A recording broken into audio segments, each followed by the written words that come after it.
kasih sebelumnya saya ucapkan selamat datang kepada anak-anak dari SMA 1 Ponorogo.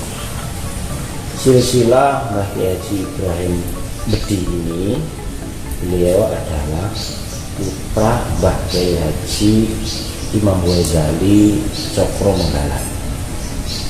Nah, Mbah Kiai Haji Cokro Menggalan, Mbah Kiai Ghazali itu adalah putra Mbah Nawawi Majasem. Majasem itu adalah desanya Madusari. Mbah Nawawi adalah putra Mbah Kiai Khatib Anom Sri Gading Kalangget Tulungagung. Ya, Tulungagung. Kemudian Mbah Khatib Anom adalah putra Mbah Kiai Anom Besari Kuncen Mecayan Madiun. Ini silsilah Kiai Haji Ibrahim ini sampai kepada Mbah Anom Besari, Kiai Anom Besari Kuncen Madiun. Kalau ke atas nanti juga ada. Nah, ini silsilah ke atas Kiai Haji Ibrahim Bedi. Mbah Kiai Haji Ibrahim itu menempuh pendidikan agama yaitu di Tegasan. Kemudian kepada bapaknya sendiri, Kiai Haji Imam Ghazali Cokro Menggalan, sambil menghafal Al-Quran di Cokro Menggalan. Karena Mbah Kiai Haji Imam Ghazali itu adalah termasuk orang yang awal-awalnya hafal Al-Quran di daerah Ponorogo, sehingga putranya ini Mbah Kiai Ibrahim itu putranya Imam Ghazali itu juga menimba ilmu ke Mbah Kiai Haji Imam Ghazali Cokro Menggalan, juga menghafal Al-Quran. Nah, ini Mbah Kiai Haji Ibrahim Imam Ghazali. Saya teruskan tadi untuk ilmu tadi masih ada lagi kelanjutannya. Beliau juga menempuh pendidikan di Hijaz Mekah selama 7 tahun karena dia melaksanakan ibadah haji. Ibadah haji itu perjalanannya 7 bulan dari Surabaya sampai ke Jeddah, itu naik kapal, sehingga daripada 7 bulan itu waktu yang lama, itu di sana digunakan untuk mendalami ilmu Al-Quran, kemudian menghafal Al-Quran juga, menulis kitab-kitab kuning kepada ulama-ulama Hijaz di. Kemudian tentang pertanyaan dari adik dari SMA 1 Ponorogo tentang penyebaran agama Islam di daerah, khususnya di daerah sini di Ponorogo, umumnya di Ponorogo. Beliau ini mendirikan pesantren. Dulunya pesantren itu cuma bentuknya sederhana, cuma berbentuk bambu, ya, bambu seperti ya sekarang ya ada itu pesantren yang rangkanya bambu, kemudian dihuni oleh para santri. Ada yang santrinya dari Magelang, ya, ada yang Begenden, ada yang Banyuwangi, sambil dia menulis Al-Quran itu mengajar. Sampai ada santrinya itu yang meninggal di pesantren ini, itu namanya Mbah Muslim atau Mbah Kombong, itu dimakamkan. Jadi makam pertama kali itu Mbah Muslim di daerah dia ada di sini pertama. Itu santrinya Mbah Kiai Ibrahim, mendirikan pesantren, kemudian mendirikan masjid. Masjid pertama yang didirikan adalah Masjid Bedi ini. Masjid Bedi ini bentuknya seperti ini bentuknya, cuma ada perubahan sedikit ini. Kalau sana ya kayunya tetap seperti itu, bangunnya seperti itu. Yang kedua yaitu juga mendirikan masjid itu bersama anak menantunya, namanya Haji Umar. Ya, Mbah Ibrahim punya anak perempuan namanya Zainab, nikah dengan Mbah Haji Umar di sebelah barat terminal, namanya sekarang Masjid Miftahul Huda. Itu masjid kedua dibangun oleh Mbah Haji Ibrahim. ini yang dua itu namanya Masjid Ibrahim utara jalan sebelah barat terminal, itu masuk Dukuh Tamanan, desanya Rawarejo. Yang ketiga juga mendirikan masjid di Dukuh Batalan, karena beliau ikut anak yang kakung, anak putra namanya Mbak siapa itu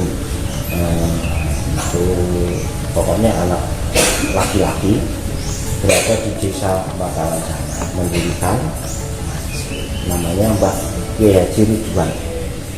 Itu putra Mbah Ibrahim hanya satu yang kakung, yang lainnya itu perempuan. Terus ikut di Batalan sana terus mendirikan masjid namanya Masjid Al Ibrahim. Di sana Masjid Al Ibrahim namanya. Kalau di sini ini berdiri Masjid Ibrahim Al Ghazali. Jadi pertama mendirikan Masjid Ibrahim Al Ghazali ini, yang kedua mendirikan Masjid Miftahul Huda di Tamalan itu sebelah barat terminal, yang ketiga mendirikan Masjid Al Ibrahim. Nah, ini penyebaran agama Islam di daerah sini dan termasuk. Kemudian tanah wakaf, ini tanah wakaf termasuk syariah yang sebelah ini syariah keluarga barat masjid, ini yang sebelah sana untuk umum, untuk siapa saja yang muslim ya, yang muslim, jadi makam muslim itu termasuk peninggalan Mbah Yedi. Yang tidak kalah pentingnya juga adalah peninggalan kitab-kitab yang ada di Rahim.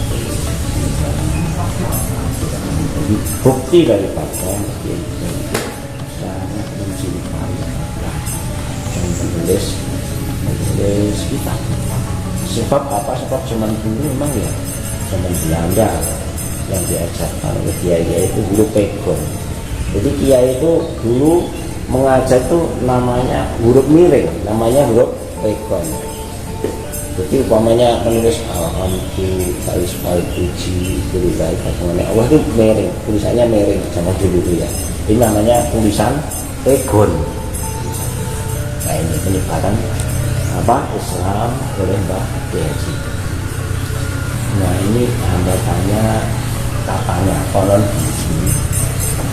dulu itu zaman perang Diponegoro ya, perang Diponegoro itu, jadi sehingga ajaran Islam itu akan dijadikan dengan apa? Dijadikan pendidikan oleh Belanda. Kalau dulu SD, SR ya, dulu sekolah rakyat, dan ada penyerangan dari Belanda. Jadi termasuk ada orang yang dari Magelang itu ada yang dimakamkan di sini itu ya lari dari mana? Dari Magelang terus ikut Mbah Ibrahim. Hambatannya zaman dulu memang sepertinya oleh Belanda itu dilarang ya, huruf-huruf Arab maupun huruf-huruf Kristen ini diajarkan, sehingga apa?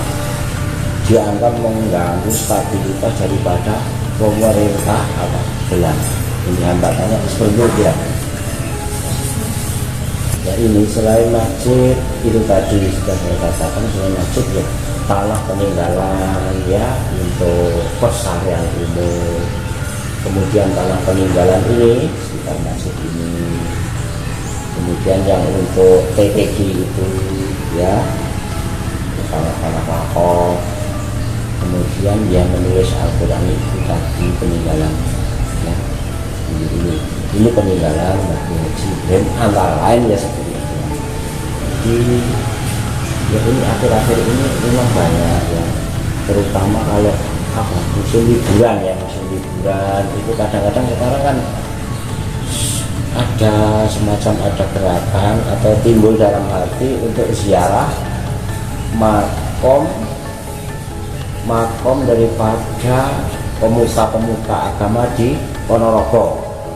Contohnya di Tegalsari, di Mbabatan, di Sukosarindanya, terus Bedi, ini termasuk destinasi untuk ziarah makom itu, terutama kalau menjelang puasa memang ramai. Kalau tidak menjelang puasa itu biasanya ya waktu-waktu libur, ya waktu-waktu libur menjelang Muharram, kadang-kadang malam itu kadang-kadang hafid itu dia datang ngaji itu di belakang masjid itu kan ada joglo itu ya, dan itu ada lampunya, kadang-kadang ya ngaji di situ ngalap barokah ya, karena Mbah Hidin itu termasuk pertama-tama yang hafal Al-Quran di daerah ini ya. Kedepannya diharapkan kita bisa terlalu dengan sebaik-baiknya, karena anak beliau adalah termasuk yang bapak penyebaran agama Islam di daerah Ponorogo ini, bisa merawat dengan sebaik-baiknya, dan sebagai kita anak cucu masyarakat juga itu menghargai daripada apa perjuangan daripada para ulama zaman dahulu.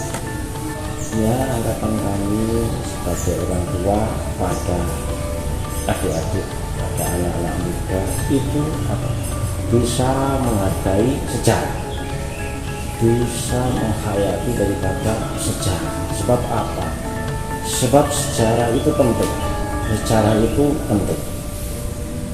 Kalau orang mau menghargai daripada jerih payah ya para leluhur kita, itu tentu saja kita merasa melanjutkan dan seterusnya, sehingga apa yang menjadi cita-cita daripada mbah-mbah kita, pendahulu kita ini bisa kita meneruskan. Jadi ada kata-kata yang mengatakan bahwa yang bisa menghargai sejarah lah ya, karena itu akan maju, masyarakat itu akan maju, dan kita bisa meneruskan menghargai sejarah daripada orang-orang yang telah menyebarkan, khususnya ya penyebaran agama Islam di daerah Ponorogo.